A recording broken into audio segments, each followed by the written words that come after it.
ना इस एग्जाम्पल में हम पॉइंट डॉट जावा को रीराइट करेंगे। पॉइंट डॉट जावा वही एग्जाम्पल है जो हमने एग्जाम्पल 1 में बनाया था, ऊप्स का पहला एग्जाम्पल। बट हम इस बार उसमें क्या करेंगे, कंस्ट्रक्टर्स ऐड करेंगे। मैंने बोला इस बार हम इसमें क्या करेंगे, कंस्ट्रक्टर्स ऐड करेंगे। तो पिछले पॉइंट डॉट जावा और इस पॉइंट डॉट जावा में खाली दो डिफरेंस होने वाले हैं। वो दो डिफरेंस क्या होंगे हम इस एग्जाम्पल में देखते हैं। ऑब्वियसली पहला डिफरेंस तो क्या भाई, what we are going to do, we are going to add constructors. तो क्लास के बाद क्लास का नाम, मेरी क्लास का नाम क्या है भाई, पॉइंट। इनपुट के लिए मैंने स्कैनर क्लास को कॉल कर लिया। पॉइंट का पी क्या है, capital. Classes title case follow करती हैं। टाइटल केस में हर शब्द का पहला अल्फाबेट कैपिटल होता है। ध्यान से देखिए, मैंने क्लास के आगे एक्सेस स्पेसिफायर नहीं लगाया तो डिफॉल्ट होगा। हमने एक फुल फ्लेज वीडियो देखा है डिफॉल्ट एक्सेस स्पेसिफायर क्या होता है। मैंने आपको यह भी बताया कि क्लास के साथ दो ही एक्सेस स्पेसिफायर चलते हैं, क्लास या तो डिफॉल्ट होगी या तो पब्लिक होगी। तो क्लास के बाद क्लास का नाम, क्या नाम है क्लास का, पॉइंट ना। लास्ट टाइम जब हमने पॉइंट क्लास बनाई थी तब हमने डेटा को क्या डिक्लेयर किया था, प्राइवेट। आज हम डेटा को क्या डिक्लेयर कर रहे हैं, प्रोटेक्टेड। तो भाई प्राइवेट का फायदा है सिक्योरिटी, लेकिन प्राइवेट का घाटा क्या है, हम इसको इनहेरिटेंस में रीयूज नहीं कर सकते। बिल्कुल अगले वीडियो में हम क्या स्टार्ट करने वाले हैं, इनहेरिटेंस स्टार्ट करने वाले हैं। तो प्राइवेट से और अच्छा, इनफैक्ट डेटा के लिए सबसे अच्छा एक्सेस स्पेसिफायर क्या है, प्रोटेक्टेड। मैंने बोला डेटा के लिए सबसे अच्छा एक्सेस स्पेसिफायर क्या है, प्रोटेक्टेड। इसमें सिक्योरिटी भी है और रीयूजेबिलिटी भी है। हम प्राइवेट डेटा को डिराइव क्लास में या इनहेरिटेंस में रीयूज नहीं कर सकते, लेकिन protected can be used in inheritance या डिराइव क्लासेस। ये डिराइव क्लासेस क्या होती हैं, बिल्कुल हम अगले वीडियो में इसके बारे में बात करेंगे। तो पहला चेंज तो क्या हो गया, लास्ट एग्जाम्पल तक डेटा प्राइवेट था। आज से मैं हर एग्जाम्पल में डेटा को प्रोटेक्टेड रखूंगा। क्यों? क्योंकि मैं सिक्योर भी करना चाहता हूं और साथ ही साथ रीयूज भी करना चाहता हूं। तो भाई डेटा के बाद क्या लिखेंगे भाई, हम कंस्ट्रक्टर्स। डेटा के बाद क्या लिखेंगे, कंस्ट्रक्टर्स। तो भाई मैं दो कंस्ट्रक्टर्स लिख रहा हूं, ये जानते हुए कि भाई या तो पॉइंट बनाते समय मुझे एक्स और वाई की वैल्यू मालूम है, या तो पॉइंट बनाते समय मुझे एक्स और वाई की वैल्यू नहीं मालूम। याद करो भाई, लास्ट वीडियो में ही हमने काय की बात करी थी, दिस की। जब भी मेंबर डेटा और आर्ग्यूमेंट का नाम सेम होता है हम क्या यूज करते हैं, दिस। तो भाई या तो पॉइंट बनाते समय मुझे एक्स और वाई मालूम है। अगर मेरे को x और y मालूम है तो मैं कंस्ट्रक्टर में x और y को एज पैरामीटर्स पास कर दूंगा। इस कंस्ट्रक्टर्स को क्या बोलते हैं भाई, पैरामीटराइज कंस्ट्रक्टर, जिसमें हम पैरामीटर्स पास करते हैं। और ऐसा कंस्ट्रक्टर जिसमें आर्ग्यूमेंट्स नहीं होते उसको हम क्या बोलते हैं, डिफॉल्ट कंस्ट्रक्टर। तो भाई मैंने दो पॉसिबिलिटी मानी। पहली पॉसिबिलिटी, या तो पॉइंट बनाते समय मुझे x और y की वैल्यू मालूम है तो मैं x और y पास कर दूंगा, दूसरा कंस्ट्रक्टर कॉल करूंगा। और अगर नहीं मालूम तो डिफॉल्ट कंस्ट्रक्टर कॉल करूंगा। अगर हम डिफॉल्ट कंस्ट्रक्टर में कोई स्टेटमेंट्स नहीं लिखते तो हमने पढ़ा all numeric member data is by default initialized by 0। कैसे इनिशियलाइज होता है भाई, 0 से। तो या तो डेटा मालूम है तो दूसरा कंस्ट्रक्टर, नहीं मालूम तो पहला कंस्ट्रक्टर। याद करो लास्ट वीडियो में मैंने बताया एक क्लास के अंदर बहुत सारे कंस्ट्रक्टर्स हो सकते हैं डेटा को अलग अलग तरीके से इनिशियलाइज करने के लिए। तो भाई अभी तक दो चेंज होगा, इनफैक्ट दो ही चेंज है। पहला चेंज क्या, मैंने डेटा को प्राइवेट की जगह क्या लिखा, प्रोटेक्टेड लिखा। दूसरा चेंज क्या, मैंने डेटा के बाद क्या लिखे, कंस्ट्रक्टर्स।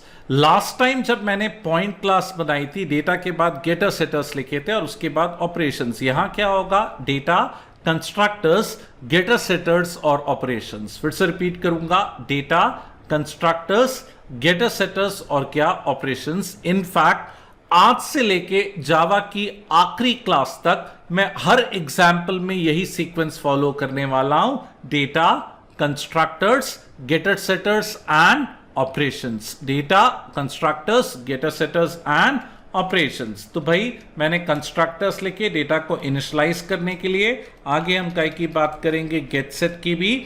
जो लोग इस वीडियो को पहली बार देख रहे हैं, भाई हमने एक फुल फ्लेज वीडियो किया है, आपको इस सीरीज में दिख जाएगा, गेटर्स और सेटर्स के बारे में, the importance of writing getters and setters. और हमने एक फुल फ्लेज वीडियो किया है काय के बारे में, दिस के बारे में, और हमने कसम खाई थी कि भाई आज के बाद हम मेंबर डेटा और आर्ग्यूमेंट का नाम सेम रखेंगे और मेंबर डेटा के आगे दिस लगाएंगे। ये कन्वेंशन है। जावा में हम इंटेंशनली मेंबर डेटा और आर्ग्यूमेंट का नाम सेम रखते हैं और मेंबर डेटा के आगे क्या लगाते हैं, दिस।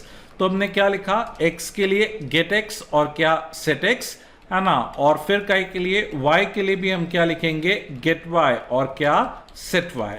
एक बार मुझसे एक स्टूडेंट ने बोला, सर कंस्ट्रक्टर के थ्रू एक्स और वाई बता सकते हैं तो हम सेट क्यों लिख रहे हैं? कंस्ट्रक्टर के थ्रू हम एक्स और वाई बता सकते हैं तो सेट क्यों लिख रहे हैं? भाई बिल्कुल सही बात है, कंस्ट्रक्टर के थ्रू भी तो एक्स और वाई बता रहे थे, फिर सेट की क्या जरूरत है? कंस्ट्रक्टर्स केवल एक बार कॉल होते हैं, अगर आपको बदलना है तो सेटर के थ्रू बदल सकते हैं। Constructors are used for initialization. What about reinitialization? अगर आपको डेटा को री इनिशियलाइज करना है, चेंज करना है, तो उसके लिए क्या कॉल करो, सेट कॉल करो। कंस्ट्रक्टर एक बार कॉल होता है खुद ब खुद, लेकिन सेटर को बार बार बुलाया जा सकता है। आगे हम इनपुट के लिए क्या लिखेंगे, एक्सेप्ट डेटा। मैंने बोला आगे एग्जैक्टली सेम है जो हमने लास्ट बार पॉइंट क्लास पढ़ी थी उसमें लिखा था, बस लास्ट टाइम हमने डेटा को प्राइवेट रखा था और कंस्ट्रक्टर्स नहीं लिखे थे। इस बार हमने डेटा को क्या किया, प्रोटेक्टेड कर दिया और हम क्या लिख रहे हैं, कंस्ट्रक्टर्स। तो भाई accept data is going to accept the value of point, in other words x and y from the end user, है ना। मैंने बोला एक्सेप्ट डेटा क्या कर रहा है, एक्स और वाई को एंड यूजर से एक्सेप्ट करना है। अगर आपको खुद एक्स और वाई को बदलना है तो सेट के थ्रू बदल सकते हैं, है ना। एंड यूजर से बदलवाना है तो हम एक्सेप्ट डेटा के थ्रू बदल सकते हैं। और शो डेटा क्या करेगा, कंसोल विंडो पे एक्स और वाई की वैल्यू को डिस्प्ले करेगा। क्या करेगा, कंसोल विंडो पे एक्स और वाई की वैल्यू को क्या करेगा, डिस्प्ले करेगा। तो भाई सेम वही sequence, data constructors getter setters operations. Data constructor, तो भाई कितना डेटा है, 2। चेंज क्या, प्राइवेट की जगह प्रोटेक्टेड हो गया। प्राइवेट का एक फायदा था सिक्योरिटी, प्रोटेक्टेड के 2 फायदे हैं, सिक्योरिटी एंड रीयूजेबिलिटी। तो from today onwards till the very last example मैं डेटा को कोशिश करूंगा क्या डिक्लेयर करने की, प्रोटेक्टेड। दूसरा चेंज, डेटा के बाद क्या ऐड किए, कंस्ट्रक्टर्स। मैंने एक छोटा सा असम्पशन लिया, या तो पॉइंट बनाते समय एक्स और वाई मालूम है या तो नहीं मालूम। मालूम है तो पैरामीटराइज कंस्ट्रक्टर, नहीं मालूम तो क्या, डिफॉल्ट कंस्ट्रक्टर्स। कंस्ट्रक्टर्स के बाद क्या, गेटर्स एंड सेटर्स। मैंने बोला कंस्ट्रक्टर्स के बाद क्या, गेटर्स और सेटर्स। इनपुट के लिए एक्सेप्ट डेटा लिखा, आउटपुट के लिए शो डेटा लिखा। अब class is a set of rules, to work on rules you need to create the object. तो आगे मैं मेन फंक्शन लिख के क्या करूंगा, इनको टेस्ट करूंगा। मैंने 2 कंस्ट्रक्टर बताए तो मैं 2 ऑब्जेक्ट बना रहा हूं। पहला वाला ऑब्जेक्ट जो P है ये डिफॉल्ट कंस्ट्रक्टर को कॉल करेगा और x और y में क्या डालेगा, 0 0, है ना। P1 is equal to new point, 2 integer pass कर रहा हूं तो 2 इंटीजर वाला कंस्ट्रक्टर कॉल होगा। पैरामीटराइज्ड वाला x और y में क्या डालेगा, 10 20। p डॉट शो डेटा क्या डिस्प्ले करेगा, 0 0, और p1 डॉट शो डेटा क्या डिस्प्ले करेगा, 10 और 20।